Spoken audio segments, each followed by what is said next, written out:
There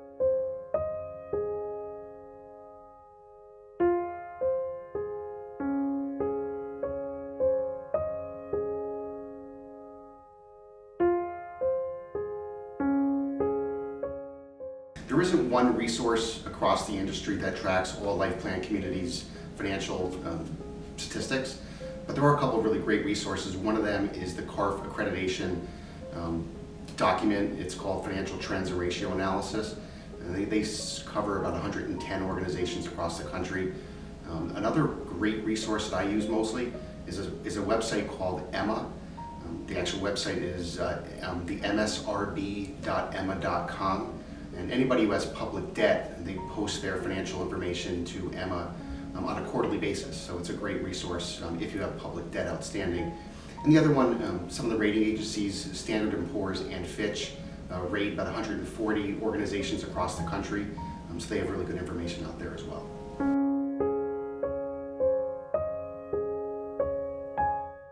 The first place to start when you're evaluating a CCRC is to look at its occupancy, most specifically its independent living occupancy. That is the lifeblood of an organization, and you want to look for measures that are at least 90% occupied, if not better. Look for trends, look and see where they are historically, and also look to see how they are projecting their occupancy going forward. Next step, I would say, is to look at their audited financials.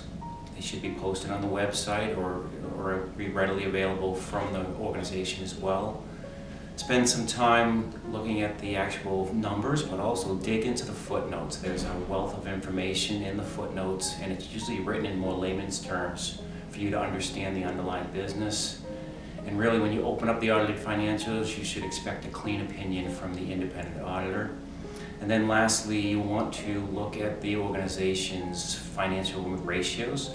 Talk to the financial executive at the community, ask them what they track, how they benchmark their performance, and pay particular attention to such metrics as days cash on hand, cash to debt, and operating ratio. Those three measures will cover both the income statement and the balance sheet and should give you a good understanding of the performance of the organization.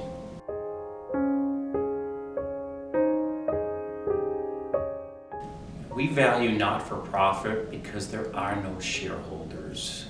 There is no profits that are going outside of the organization. When the organization makes a positive margin in any given year, that margin is rolled back into the business for the benefit of our residents. We also believe that our interests are better aligned with our residents. We have no out strategy.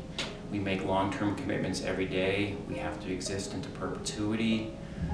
So we make long-term decisions, but decisions that are good for our existing residents, but also for our future residents.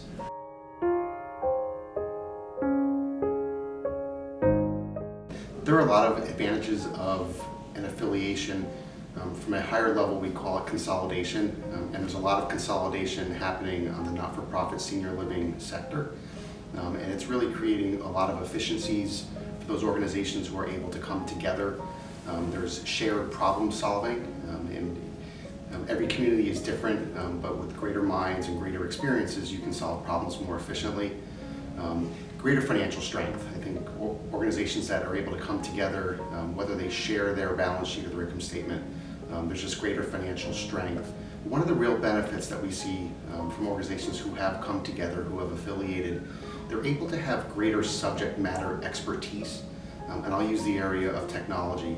The advances in technology in senior living have been so dramatic over the past 5 or 10 years that smaller organizations just don't have the capacity to really assess the technology that's out there. But the larger organizations, when they affiliate and come together, they're able to take advantage of technology.